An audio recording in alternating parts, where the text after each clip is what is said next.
मानव जीवन की विशेषता और मानव जीवन की सफलता किस बात में सन्निहित है।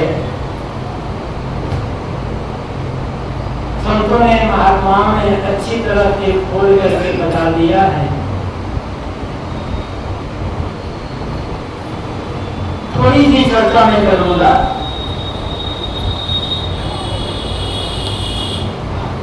कि मानव जीवन हमें जो मिला है,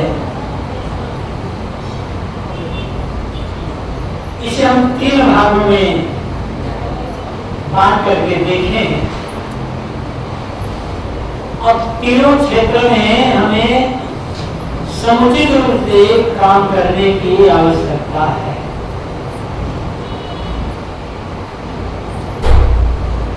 पहला क्षेत्र है मजबूरी, दूसरा क्षेत्र है जिम्मेदारी और तीसरा क्षेत्र है उद्देश्य, प्राप्तव्य, मंजिल, गंतव्य। कुछ भी कहें, हर आदमी के सामने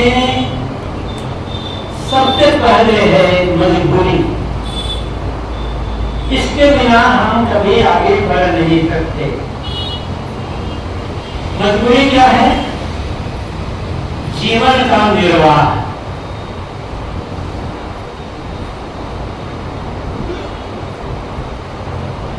निर्वाह में 3 चीजें हैं: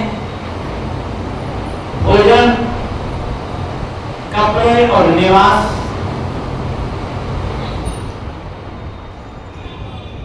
निवास न भी मिले तो जीवन चल सकता है, कपड़े न भी मिले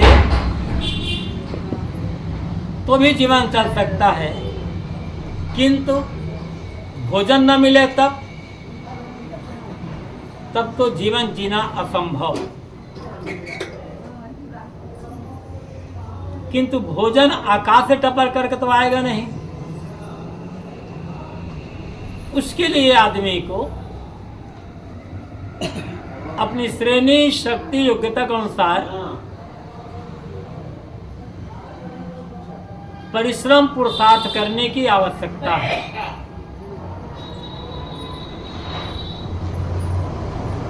हर आदमी की अपनी एक अलग शक्ति होती है, श्रेणी होती है और योग्यता होती है। इसलिए सेवा जो भी करना हो ईमानदारी पूर्वक है।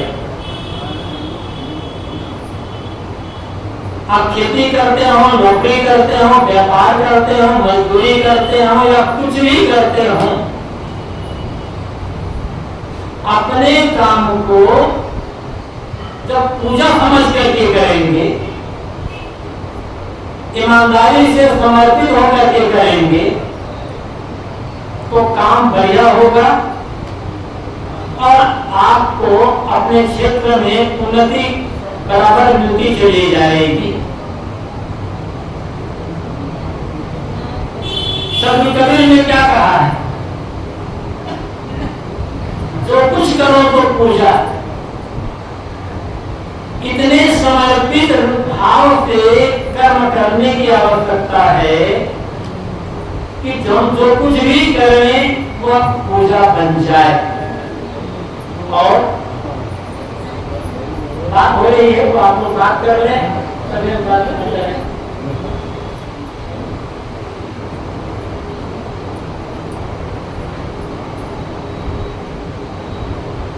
सदगुरु कबीर क्या कहते हैं? जो कुछ करो तो पूजा। और आप यहाँ तक कहते हैं जो लोग कर डोले तो उचाले तो आप न कीजिए। जब तक तुम्हारा शरीर तुम्हारा साथ दे रहा है तब तक दूसरे का भरोसा मत करो। अब ये पत्तियां हम बार बार पढ़ते हैं, शहद बात इन पत्तियों से निकल कर सामने आती है। बात थोड़ी कड़वी हो सकती है। जो आदमी ईमानदारी के साथ, सच्चाई के साथ, समर्पित भाव से अपना कर्म नहीं करता, सेवा नहीं करता, वह का आदमी कबीर साहब को समझ नहीं सकता, वो कबीर अनुयायी हो नहीं सकता। सदगुरु कबीर जीवन भर कर्मठ रहे हैं, घूमते रहे हैं और काम करते रहे हैं। और कबीर साहब अनुयायी होकर के अपने को पेटपंथी कर करके हम सेवा से और अपने कर्तव्य से जीत उड़ाते हैं, तो कबीर साहब को कहाँ समझे।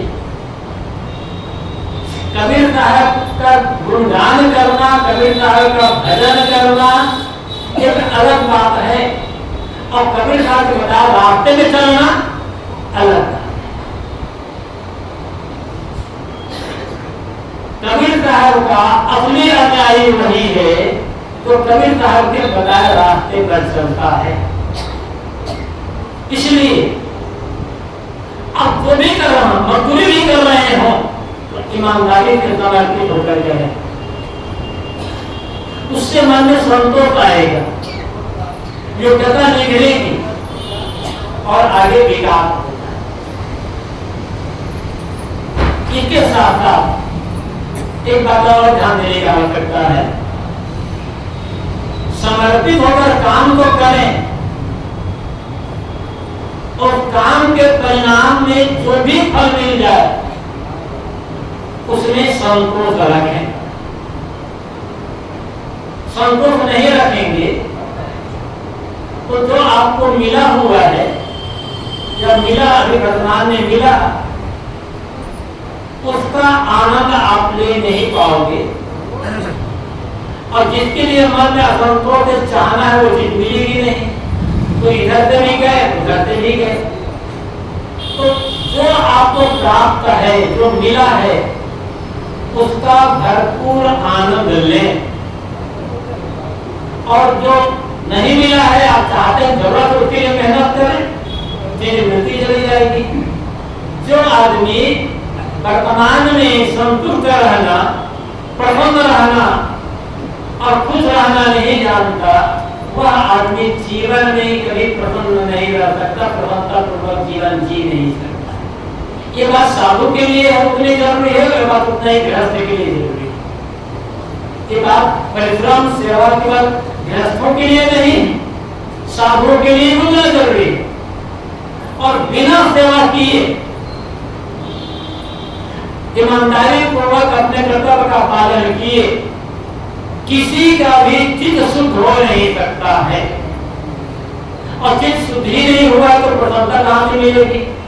चित्त शुद्ध ही नहीं है तो साधना क्या करोगे। चित्त शुद्ध ही नहीं है तो ध्यान में पैसे जोड़ोगे, ध्यान लगेगा नहीं, अपने को धोखा दोगे और दूसरे को धोखा दोगे। इसलिए मजबूरी के क्षेत्र में कर्तव्य है, सेवा है, संतोष है, तब अंत में है प्रसन्नता। और तो परिणाम क्या होगा, चित्त की शुद्धि, और चित्त शुद्धि में ही भजन साधना का काम हो सकता है। इसके बिना, चित्त शुद्धि के बिना कोई भजन, कोई साधना का काम होने वाला नहीं है। ललचाना छोड़ दें, ललचा ललचा करके अपने को छोटा ना बनाएं। ललचाने वाला आदमी कभी चैन पूर्वक जीवन जी नहीं सकता है। तो लगता है ये चीज नहीं मिली, वो चीज नहीं मिली, जीवन बेकार। जो चीजें मिली है उसका आनंद लो, क्या उसका महत्व समझते हो। इसलिए ललचाना बंद। जब लालच अधिक बढ़ जाएगा, लोभ अधिक बढ़ जाएगा, तो बिना पाप किए रहेंगे नहीं। लोभी आदमी भीतर से इतना कमजोर हो जाता है कि वो कोई भी पाप करने के लिए तैयार हो जाए। लोभ ऐसा पाप है तो सारे पुण्यों को खा जाता है। लोभ एक जन्म गवाया, पापे खाया पुण्य। इसलिए लोभ को पाप का पाप कहा गया है। इसके आगे चले तो जिम्मेदारी। हम अकेले नहीं रह सकते। गृहस्थी में तो अकेले रहा ही नहीं जा सकता। गृहस्थी त्याग कर जो विरक्त हो गए, साधु हो गए, वो अकेले कहाँ है? मठ में गए तो गुरु मिले, गुरु भाई मिले, आगे गए तो शिष्य मिले, भगत मिले, प्रेमी मिले। साधु का परिवार तो बहुत बड़ा हो जाता है। साधु एक परिवार को छोड़ता है तो कितना बड़ा परिवार हो जाता है। फिर लोग कहते हैं ये साधु लोग बड़े निष्ठुर होते हैं। जिस माँ बाप ने जन्म दिया, पाला पोसा, लिखाया, पढ़ाया, योग्य बनाया, उस माँ बाप के आंखों में आंसू ला करके लोग घर छोड़ देते हैं, बड़े निष्ठुर हो जाते हैं। बात तो सच है। युवक जब घर छोड़कर साधु बनने के लिए आता है तो माँ बाप की आंखों में आंसू दबाता है। लेकिन एक बात याद रखिए, जब कोई साधु घर छोड़ करके निकला, उसके माँ बाप, भाई बंधु की आंखों में तो आंसू आया। लेकिन जब वो साधु सही होते, साधु बन गया, तो अनेक माँ बाप के आंसू पोंछने का काम करता है। अनेक माँ बाप के हृदय को प्रसन्नता से शांति भर देता है, अपने सुंदर व्यवहार से, ज्ञान से, उपदेश से, सन्मार्ग बताता है। तो साधु निष्ठुर नहीं होते, दयालु होते हैं। अभी इतना बड़ा कार्यक्रम हो रहा है, निष्ठुर होते हैं, साहब अकेले रहते हैं, बनाते खाते हैं, आप इतना बड़ा भंडारा करके आवश्यकता क्या? साधु निष्ठुर होते हैं तो ये घूम घूम करके प्रचार करते हैं, कभी ट्रेन में, बस में, परेशानी झेल करके, ये क्या आवश्यकता क्या? मैं कह रहा था कि हम कहीं भी रहें, अकेले नहीं रह सकते।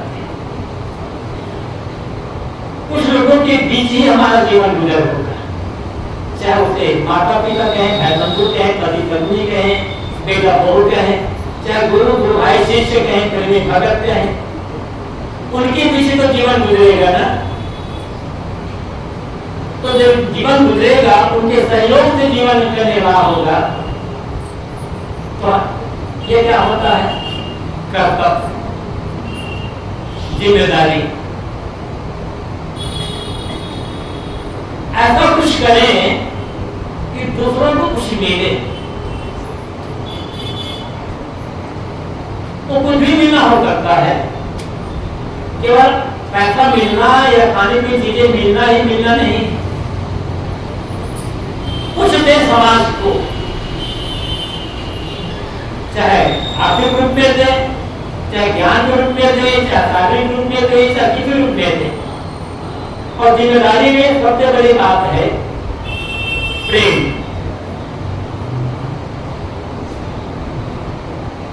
किसी को कुछ दे सके या ना दे सके, प्रेम तो दे सकते हैं, मीठा व्यवहार तो दे सकते हैं, सेवा तो कर सकते हैं। लेकिन करते हुए अपेक्षा रहित जीवन जो भी करें, चाहे कहा है ढाई आकर प्रेम का करे तो पंडित हो। प्रेम के ढाई आकर को जो करता है वो पंडित होता है। तो प्रेम करने का क्या है? जीवन का सारा कर्म व्यवहार प्रेम पूर्वक। और प्रेम का क्या होता है? केवल देना, पाने की इच्छा का त्याग करके देना। इसके लिए मैं ऐसा कर रहा हूं,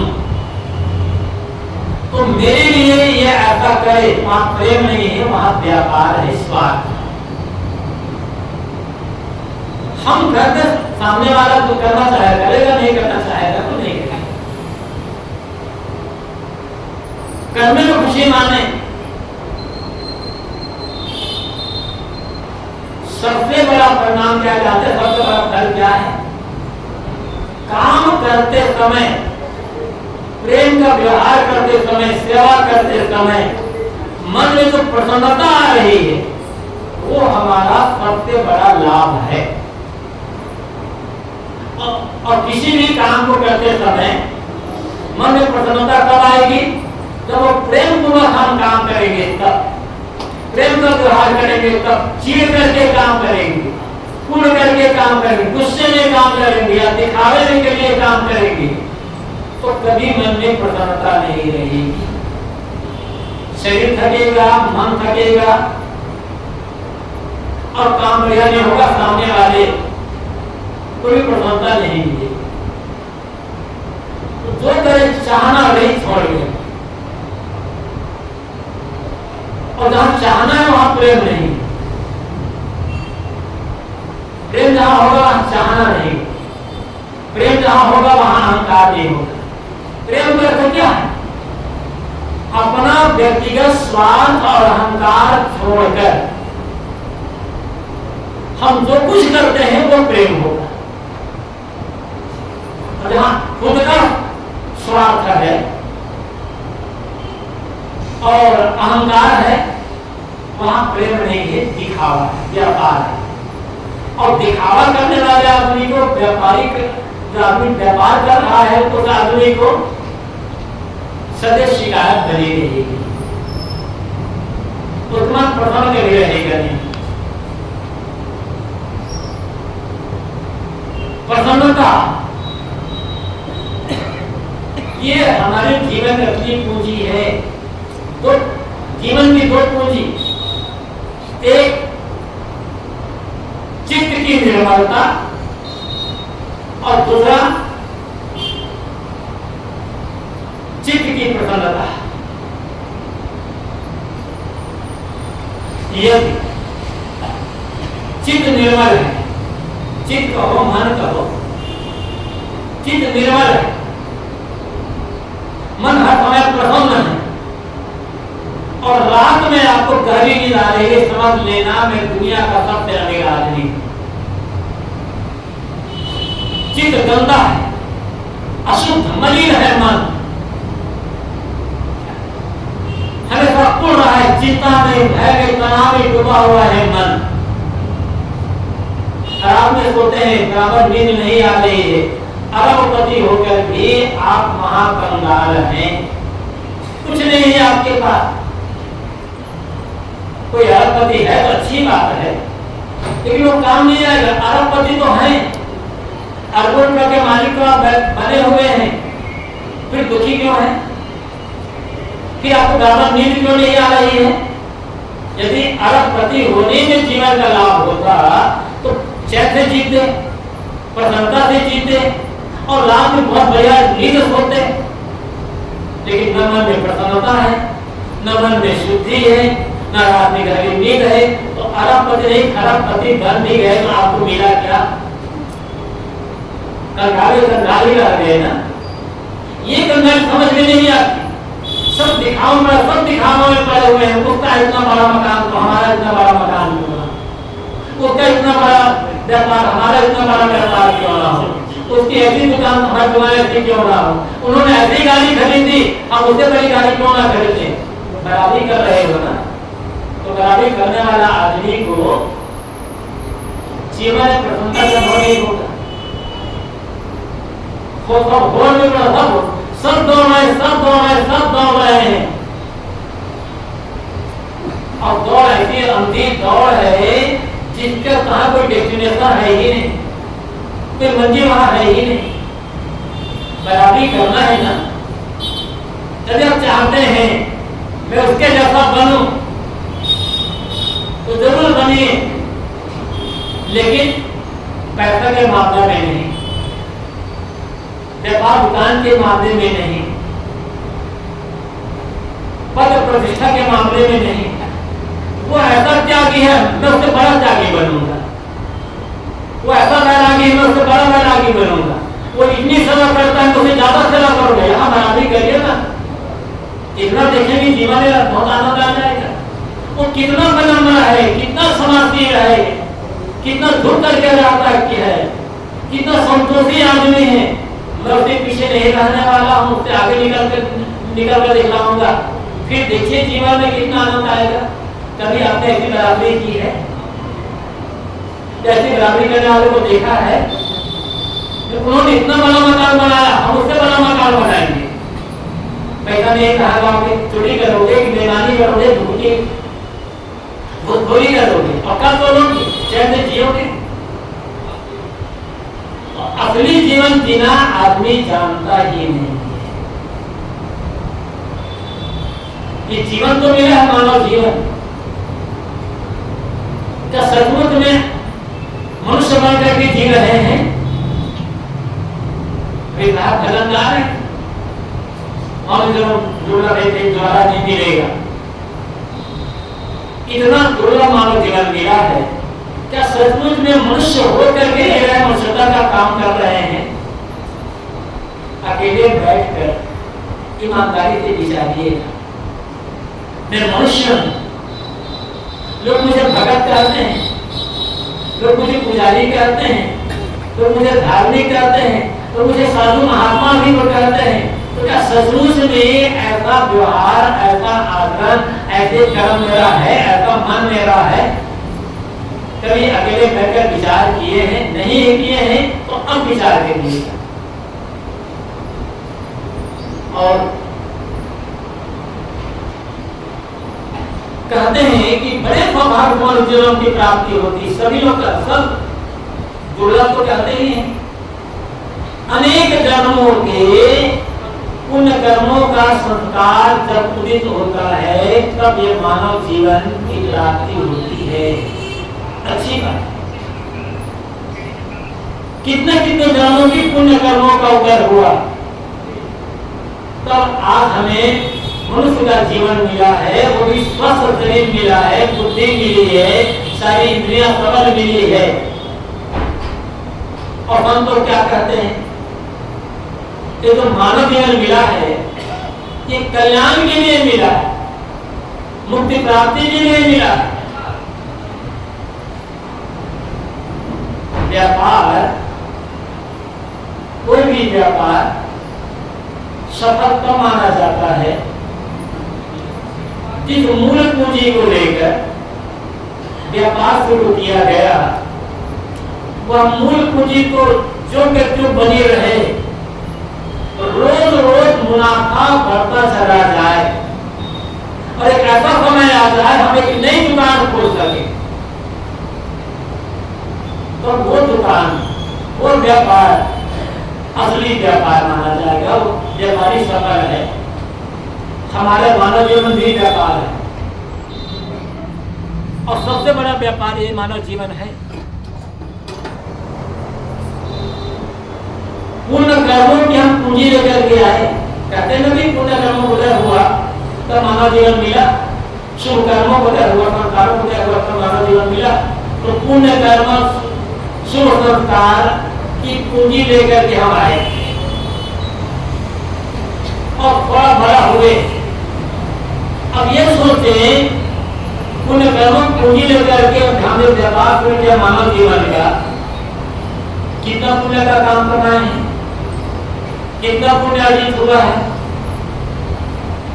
और मैंने कहा था एक व्यापार शुरू किए फिर इतना मुनाफा हो जाए कि हम एक दूसरा व्यापार शुरू कर, तो मानव जीवन तो मिला कल्याण के लिए, उसी में हमें व्यापार करना है। कल्याण का काम तो नहीं कर सके, इतना पुण्य इकट्ठा किया गया कि आपका मन गवाही दे रहा है, भले मैं पुण्य, भले मैं मोक्ष का काम नहीं कर पाऊंगा, मुझे अगला जीवन आदमी का ही मिलेगा। आपको विश्वास दे रहा, नहीं दिला रहा, आपको में विश्वास है मुझे अगला जीवन आदमी का ही मिलेगा। और यदि ऐसा है तो सचमुच में आप हमको भी हो, मनुष्य होकर के जी रहे हैं और हमारे व्यापार जीवन, ये व्यापार हमारा सफल है। और मन गवाही नहीं दे रहा है, मैं तो पुण्य इतना पुण्य तो इकट्ठा नहीं कर सका, फिर तो मुझे मन जीवन मिले तो समझ लेना जीवन व्यापार पूरा का पूरा खाते नहीं जाता। फिर भी अहंकार इतना है अपनी बुद्धि का, हम बड़े बुद्धिमान, हम बड़े ज्ञानी, हम बड़े विद्वान, हम बड़े साधु, हम बड़े महात्मा, हम बड़े पुजारी, हम बड़े धार्मिक, एक काम नहीं आएगा बंधुओं। लोग हमें क्या कहते हैं ये काम नहीं आएगा। जिधर हमारा मन क्या कह रहा है वो काम आएगा। और यही है उद्देश्य। कमाना खाना शादी विवाह कर लेना, पैसा इकट्ठा कर लेना ये मजबूरी है। जिनके साथ रहते हैं उनकी सेवा करना, उनका सुंदर व्यवहार करना जिम्मेदारी है। उद्देश्य क्या है?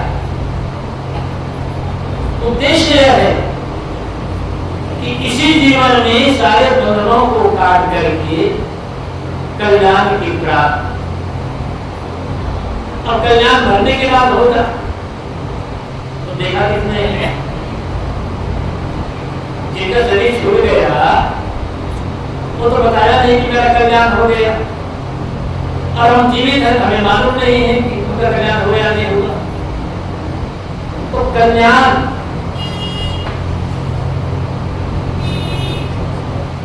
कैसे हमें पता चले कि हम कल्याण का काम कर रहे हैं? ये जीवन का अंतिम समय है और ये लगे कि मानव जीवन पाकर जो मुझे करना चाहिए था वो मैंने कर लिया। कोई दुख, कोई चिंता, कोई परेशानी, कोई तनाव, कोई पश्चाताप बिल्कुल नहीं है मन में। एकदम प्रसन्नता, आनंद, आह्लादित मन। समझ लेना कि मैंने मानव जीवन जो पाया था वो काम पूरा कर लिया, अब मेरा कल्याण हो जाए। यहाँ स्थिति क्या है? मौत का नाम सुनते ही हम कांप जाते हैं। अभी मृत्यु आ जाए और मृत्यु कहे तुम्हारा समय पूरा, चलो मैं तुम्हें लेने के लिए आई हूं, और हम कहते हैं अच्छा तुम आ गई, मैं तैयार हूं, चलो मेरा काम पूरा है। समझ लेना आपने कल्याण कर दिया। और ये होता है अरे अभी कैसे आ गई, मुझे ये करना है, मुझे वो करना है, अभी मेरा ये काम अधूरा है, रोने लग गए। समझ लेना नरक के डाले रास्ता बना। अपना मन से रोना है, दूसरे का रोके खाने की आवश्यकता नहीं। कभी कभी नहीं कहते कि तुम दूसरे तरफ अंगुली उठाओ, अंगुली दिखाना भी है तो अपनी तरफ दिखाने की आवश्यकता है। क्या क्या मानव जीवन का है? सदगुरु कबीर तो कहते हैं जय मरने से जब डरे मेरो मन आनंद, कब मरियो कब पाइयो पूरन परमानंद। इस मृत्यु का नाम सुन करके लोग डरते हैं, रोने लगते हैं। उसकी याद करके मेरा मन तो प्रसन्नता से नाच उठता है। कब शरीर छूटे और कब अपने आप में मुक्त और परम आनंद की प्राप्ति हो। तो पहले तो परम आनंद की शरीर रहते तक तो कभी तो झेलना ही पड़ता है ना। तो कर्तव्य क्या है? उद्देश्य क्या है? उद्देश्य है आत्मकल्याण। और आत्मकल्याण का अर्थ है जीते जी जब तक शरीर है तब तक आत्मतृप्त मन, आत्मसंतुष्ट मन और आत्मलीन मन। फिर करना कुछ नहीं है। इसी के लिए गीता में कहा गया है जन्मात्म परित्रेय जादात्म विद्या समानम आत्मनिष्ठ संतुष्ट कार्य न विद्यते। जो आदमी आत्मलीन है, जो आत्मतृप्त है और आत्मसंतुष्ट है, अब उसके लिए कोई काम बाकी नहीं रह गया है। उसके लिए यह शरीर है, अंतिम शरीर है। इसके बाद उसे फिर से शरीर धारण करना नहीं होता। और इसी के लिए मानव जीवन का पाना प्रभाग का फल कहा गया है। सुबह से शाम तक जानवर भी अपना पेट भर लेते हैं, समय आने पर पशु पक्षी बच्चे पैदा कर लेते हैं और उन्हें पासपोर्ट भी लेते हैं, लेकिन आत्मकल्याण का काम पशु पक्षी कृमि आदि ये नहीं कर सकते। यह काम केवल मनुष्य ही कर सकता है। इसलिए मनुष्य शरीर को सर्वोपरि शरीर कहा गया है। इसीलिए मनुष्य शरीर का पाना सौभाग्य का फल कहा गया है। और वही काम बाकी रह जाता है। हर काम हम करते हैं, हर काम करते हैं, सबके लिए हम जिम्मेदारी निभाते हैं, लेकिन खुद के लिए हमारी कोई जिम्मेदारी नहीं रह जाती। यही जीवन का सबसे बड़ा घाटा है। जीते जी ऐसा जीवन जिए निष्काम हो सकते, निर्मोह हो सकते, जिए इस तरह कि लगे सब मेरे हैं, किंतु भीतर जब हमारे इस तरह की लगी दुनिया में कोई मेरा नहीं, अकेले आया था, अकेले जा रहा और सबको सब लिए आभार कृतज्ञता। इस शरीर में भी कृतज्ञता है। यदि इस शरीर में रहते रहते शरीर का मोह छूट गया, इस शरीर में रहते रहते संसार का मोह छूट गया, काम सब करना होगा, खाना पीना सोना जाना भी करना होगा, लोगों का प्रेम व्यवहार जिम्मेदारी कर्तव्य का पालन ये सब भी करना होगा। लेकिन ये सब करते करते शरीर का मोह छूटा, लोगों का मोह छूटा, जिम्मेदारी का मोह छूटा, मन अंतर बाहर के मोह अंतर्मुख आत्मलीन हो गया। तो शरीर के प्रति हमें कृतज्ञ होना चाहिए कि शरीर ने हमें वो अवसर दिया कि इसका मोह छूटा, हम आत्मदेव के लिए कल्याण हो रहे, सबके लिए कृतज्ञता आभार, सबको उपकार हमारे ऊपर है। ऐसा यदि मन बन गया तो समझ लेना होगा कि मानव जीवन हमारा सार्थक हुआ। तो यही है हमारे जीवन का उद्देश्य। तो तीन बातें हैं, मजबूरी है, जिम्मेदारी है और कर्तव्य है। मजबूरी है खाना और काम करना, इसके बिना जीवन नहीं चाहिए। जिम्मेदारी है लोगों का प्रेम सेवा आदर सम्मान का व्यवहार करना। और उद्देश्य क्या है? अपने आप को सारे बंधनों से दुखों से मुक्त करके आत्मलीन आत्मसंतुष्ट हो जाना। यदि यह काम नहीं किया तो सचमुच हमारा मानव जीवन पाना सार्थक हुआ। और जिस सौभाग्य से मानव जीवन मिला वो सौभाग्य भी हमारा सफल हो गया, समय काफी हो गया है। आप लोग बहुत बहुत धन्यवाद। अपने वाणी को यही दिया।